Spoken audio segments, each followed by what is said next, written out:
ಅದೃಷ್ಟವೇ ಅಂತದ್ದು. ಕೆಡುಕಿನ ಬೆನ್ನಲ್ಲೇ ಸ್ವರ್ಗಕ್ಕೆ ಮೂರೇ ಗೇಣು ಎಂಬಂತೆ ಅಂಥವರಿಗೆ ವಿವಾದಗಳೊಂದಿಗೆ ಜಗತ್ಪ್ರಸಿದ್ಧರಾಗೋ ಯೋಗ. ಅವಕಾಶಗಳು ಕೂತಲ್ಲಿಗೆ ಹುಡುಕೊಂಡು ಬರ್ತಾ ಇರುತ್ತವೆ. ಇತಿಹಾಸದ ಪುಟಗಳನ್ನು ಕೆದಕಿದ್ರೆ ಇಂಥವರ ಸಂಖ್ಯೆ ಕಡಿಮೆ ಏನೂ ಇಲ್ಲ. ಈ ಸಾಲಿಗೆ ನಿತ್ಯಾನಂದ ಸ್ವಾಮಿಯು ಸೇರ್ತಾರೆ. ಅದು ಹೇಗೆ ಅನ್ನೋದನ್ನ ಪ್ರಸ್ತುತಪಡಿಸೋದೇ ಈ ವಿಶೇಷ ಕಾರ್ಯಕ್ರಮ ಅಧೀನಂ ಪತಿ.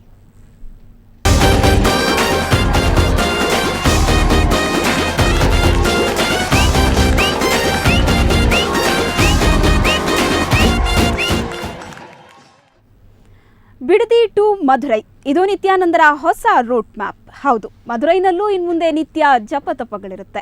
ಯಾಕಂದ್ರೆ ಮಧುರೈನ ಅಧೀನಂ ಹಿಂದೂ ಧಾರ್ಮಿಕ ಸಂಸ್ಥೆಯ ಉತ್ತರಾಧಿಕಾರಿಯಾಗಿ ನಿತ್ಯಾನಂದ ಸ್ವಾಮೀಜಿಯನ್ನ ಘೋಷಣೆ ಮಾಡಲಾಗಿದೆ.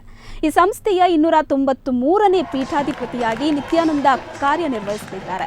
ಇಂದು ಬಿಡದಿಯ ಆಶ್ರಮದಲ್ಲಿ ನಡೆದಂತಹ ಧಾರ್ಮಿಕ ಕಾರ್ಯಕ್ರಮದಲ್ಲಿ ಅರುಣಗಿರಿನಾಥ ಸ್ವಾಮೀಜಿ ಹೊಸ ಜವಾಬ್ದಾರಿಯನ್ನ ಘೋಷಣೆ ಮಾಡಿದರು. ಈ ಮೂಲಕ ನಿತ್ಯಾಗೆ ಹೊಸ ಪೀಠ, ಹೊಸ ಪಟ್ಟ ದೊರೆತಂತಾಗಿದೆ.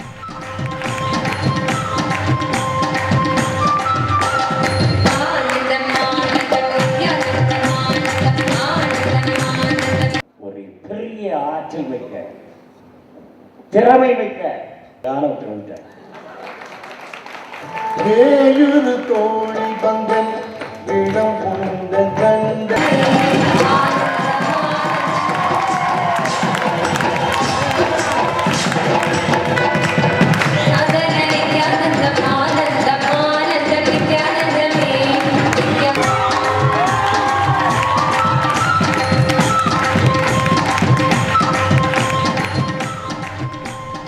ನಿತ್ಯಾನಂದ ಸ್ವಾಮೀಜಿಗಳು ವಿವಾದದಿಂದಲೇ ಸಾಕಷ್ಟು ಸುದ್ದಿಯನ್ನ ಮಾಡಿದಂಥವರು ಈಗ ಮಧುರೈನ ಅಧೀನಂ ಮಹಾಸಂಸ್ಥಾನದ ಉತ್ತರಾಧಿಕಾರಿಯಾಗಿ ನೇಮಕಗೊಂಡಿದ್ದಾರೆ. 293ನೇ ಗುರುವಾಗಿ ಇವರು ನೇಮಕಗೊಂಡಿರುವಂಥದ್ದು.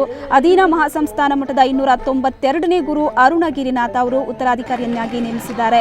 ಇನ್ನು ಮಧುರೈನ ಅಧೀನಂ ಮಹಾಸಂಸ್ಥಾನ ಮಠದ ಹಿನ್ನೆಲೆಯನ್ನು ಹೇಳೋದಾದರೆ 1400 ವರ್ಷಗಳ ಇತಿಹಾಸವನ್ನು ಹೊಂದಿರುವಂತಹ ಮಹಾಸಂಸ್ಥಾನ ಇದು. ಈ ಸಂದರ್ಭದಲ್ಲಿ ಅರುಣಗಿರಿನಾಥ ಸ್ವಾಮೀಜಿಗಳು ನಿತ್ಯಾನಂದ ಅವರ ಕುರಿತು ಸಾಕಷ್ಟು ಹೊಗಳಿಕೆಯ ಮಾತುಗಳನ್ನಾಡಿದರು. ನೀವು ದೃಶ್ಯದಲ್ಲಿ ನೋಡ್ತಾ ಇದ್ದೀರಿ, ಚಿನ್ನದ ಲೇಪಿತ ಕಿರೀಟವನ್ನು ಸ್ವಾಮೀಜಿಗಳು ಪರಸ್ಪರ ಬದಲಾಯಿಸಿಕೊಂಡ್ರು. ನಿತ್ಯಾನಂದರಿಗೆ ನೇಮಕ ಪತ್ರವನ್ನು ಅರುಣಗಿರಿನಾಥ ಶ್ರೀಗಳು ಈ ಸಂದರ್ಭದಲ್ಲಿ ಹಸ್ತಾಂತರಿಸಿದರು.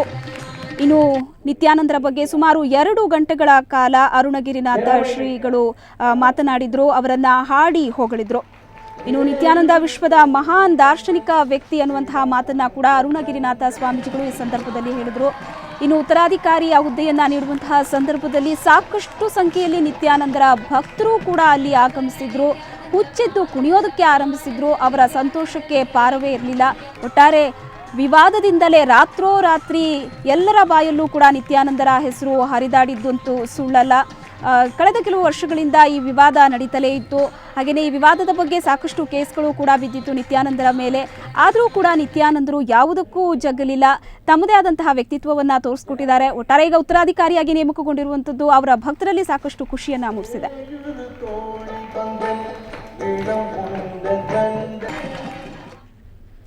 ನಿತ್ಯಾನಂದ ಭಕ್ತರೇ ಹಾಗೋ ಅಥವಾ ನಿತ್ಯಾನಂದರ ಮೇಲಿನ ಭಕ್ತಿ ಹಾಗೆ ಮಾಡಿಸುತ್ತೋ ಗೊತ್ತಿಲ್ಲ. ಆದರೆ ಬಿಡದಿ ಆಶ್ರಮದಲ್ಲಿ ಏನೇ ಕಾರ್ಯಕ್ರಮ ಇರಲಿ, ಭಕ್ತವೃಂದ ಏನು ತಪ್ಪಿಸಿದ್ರು ಡಾನ್ಸ್ ಮಾಡೋದನ್ನು ತಪ್ಪಿಸಲ್ಲ ನೋಡಿ.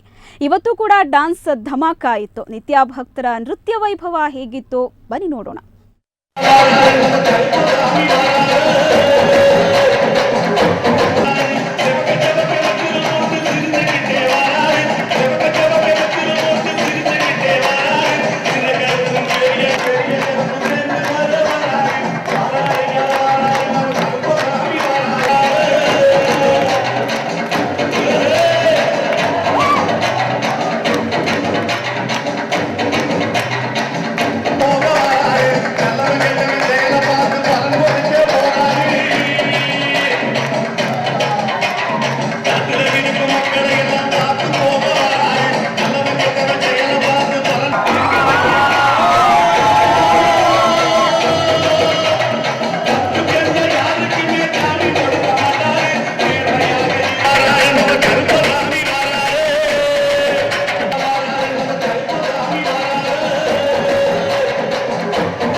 ಮಧುರೈನ ಅಧೀನಂ ಮಹಾಸಂಸ್ಥಾನದ ಉತ್ತರಾಧಿಕಾರಿಯಾಗಿ ನಿತ್ಯಾನಂದ ಸ್ವಾಮಿ ಇವತ್ತು ನೇಮಕಗೊಂಡಿದ್ದಾರೆ. ಈ ಸಂದರ್ಭದಲ್ಲಿ ಭಕ್ತರು ನೀವು ನೋಡ್ತಾ ಇದ್ದೀರಿ ಎಷ್ಟು ಸಂತಸದಿಂದ ಕುಣಿದು ಕುಪ್ಪಳಿಸ್ತಾ ಇದ್ದಾರೆ. ಒಟ್ಟಾರೆ ಭಕ್ತರ ಪ್ರತಿಕ್ರಿಯೆ ಹೇಗಿದೆ, ಅವರು ಯಾವ ರೀತಿ ಸಂತಸವನ್ನ ವ್ಯಕ್ತಪಡಿಸ್ತಾ ಇದ್ದಾರೆ, ಇದ್ರ ಬಗ್ಗೆ ಮಾತನಾಡೋದಕ್ಕೆ ನಿತ್ಯಾನಂದ ಸ್ವಾಮಿ ಅವರ ಭಕ್ತರಾದಂತಹ ಮಲ್ಲಮ್ಮ ನಮ್ಮೊಂದಿಗೆ ದೂರವಾಣಿ ಸಂಪರ್ಕದಲ್ಲಿದ್ದಾರೆ. ನಮಸ್ಕಾರ ಮಲ್ಲಮ್ಮ ಅವರೇ.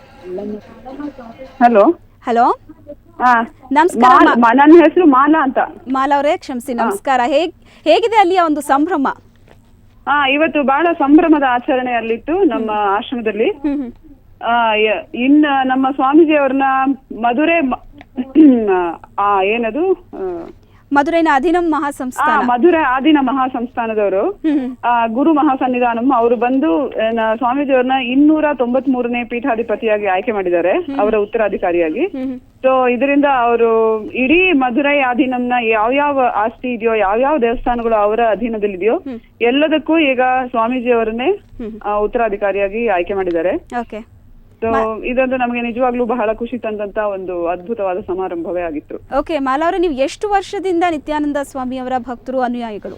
6 ವರ್ಷದಿಂದ. 6 ವರ್ಷದಿಂದ ಅವರ ಆಶ್ರಮಕ್ಕೆ ಭೇಟಿ ಕೊಡ್ತಾ ಇದ್ದೀರಿ. ಹೌದು. ಓಕೆ, ನಿಮ್ಮನ್ನ ತುಂಬಾ ಪ್ರಭಾವಿಸಿದಂತಹ ಒಂದು ಇನ್ಸಿಡೆಂಟ್ ಯಾವ್ದಿದೆ, ಯಾವ ಘಟನೆ ಇದೆ ಬಿಡದಿ ಆಶ್ರಮದಲ್ಲಿ? ಎಲ್ಲ ರೀತಿಯಲ್ಲೂ ಅಂದ್ರೆ ನನಗೆ ಪ್ರಯೋಜನ ಆಗಿರೋ ಅಂದ್ರೆ ನನಗೆ, ನನ್ನ ಕುಟುಂಬದವರಿಗೆ ಎಲ್ಲ ರೀತಿಯಾಗಿ ಮಾನಸಿಕ ಆರೋಗ್ಯ ಹಾಗೂ ಶಾರೀರಿಕ ಆರೋಗ್ಯ ಎಲ್ಲ ತರದಲ್ಲೂ ಜೀವನ ಒಂದು ಬದುಕಿರೋದೇ ಒಂದು ಸಾರ್ಥಕತೆ ಅನ್ನೋ ಪ್ರತಿ ಕ್ಷಣ ಒಂದು ಆನಂದದ ಜೀವನ ನಡೆಸ್ತಾ ಇದೀವಿ. ಅದರಿಂದ ಉತ್ತುಂಗಕ್ಕೆ ಹೋಗಕ್ಕೆ ಸಾಧ್ಯವೇ ಇಲ್ವೇನೋ. ಪ್ರತಿದಿನ ಬೆಳಿಗ್ಗೆ ಎದ್ದಾಗ ಇದಕ್ಕಿಂತ ಜೀವನ ಸಾರ್ಥಕ ಆಯ್ತು ಅನ್ನುವಂತ ಒಂದು ಭಾವನೆ. ಸೊ ಅದರಿಂದ ಅತಿಯಾದ ಕೃತಜ್ಞತೆಯಿಂದ ನಾವು ಅಲ್ಲಿ ವಾಲಂಟಿಯರಿಂಗ್ ಸೇವೆ ಮಾಡ್ತಾ ಇದೀನಿ. ಓಕೆ, ಅಂದ್ರೆ ಫಸ್ಟ್ ಟೈಮ್ ನೀವು ಯಾವಾಗ ನೋಡಿದ್ದು ನಿತ್ಯಾನಂದ ಸ್ವಾಮಿ ಅವ್ರನ್ನ? ನಾವು ಮೊದಲ 2006ನೇ 7ನೇ ಇಸ್ವಿನಲ್ಲಿ ನಾನು ಒಂದು ಕಾರ್ಯಕ್ರಮ ಮಾಡಿದಾಗ ಆವಾಗ ಸ್ವಾಮೀಜಿಯವ್ರನ್ನ ನೋಡಿದ್ದು. ಓಕೆ, ಹೇಗನ್ಸ್ತು ಫಸ್ಟ್ ಟೈಮ್ ನೋಡಿದಾಗ? ಹೇಗನ್ಸ್ತು ನಿತ್ಯಾನಂದ ಸ್ವಾಮಿ ಅವ್ರನ್ನ? ನನ್ನ ಗುರುಗಳು ಸಿಕ್ಕಿದ್ರು ಅಂತ ಅನ್ನಿಸ್ತು.